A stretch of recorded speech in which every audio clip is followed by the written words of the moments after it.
And that's a great example of just that three-way collaboration process. Just in terms of the schools that you are working with, is it more primary school or secondary school? Both, Both. bit of both. Yeah. And how do you Um, find working with secondary schools in, I guess, when children are teenagers, they don't necessarily want their parents to be talking with them with the teachers. And I know every parent-teacher interview I've had with my own children, it's always, I've always felt bad for my child being sort of in the middle of two adults talking about them and them feeling a bit awkward in that space yeah. and really making sure we don't actually talk about the child without them being part of the conversation. But it can be quite tricky if that's how the teacher approaches it, or if there's another parent that approaches it that way. And Mm. really helping, and I know that teachers are probably briefed on how to run those sessions, but parents are not often briefed on what that session actually should look like, and that it is a collaboration rather than a discussion about the child in front of the child. How Yeah. do you approach that with teachers when preparing for parent-teacher interviews?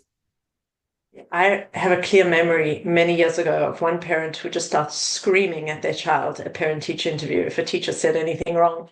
And so all teachers took the approach of don't say anything wrong because your heart just broke for this child sitting there, Yes. being, yeah. I mean, often it's another one of those things that are beyond our control. We can't tell parents how to behave, unfortunately.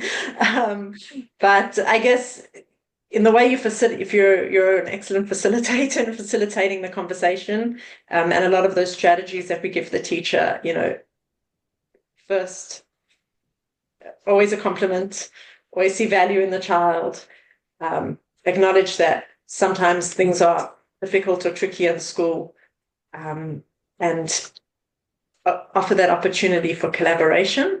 I think it would bring most parents on board. But there's also got to be an opt-out option for a teacher when things become filled with conflict. Yeah. Um, yeah, I think at some point that it's no longer the teacher's responsibility. And at that point, I mean, Lianne can offer more insight here. I think it would be more empowering for the teacher to adopt strategies for self-preservation and to get themselves out of that interview intact in order to deal with the next one. Yeah.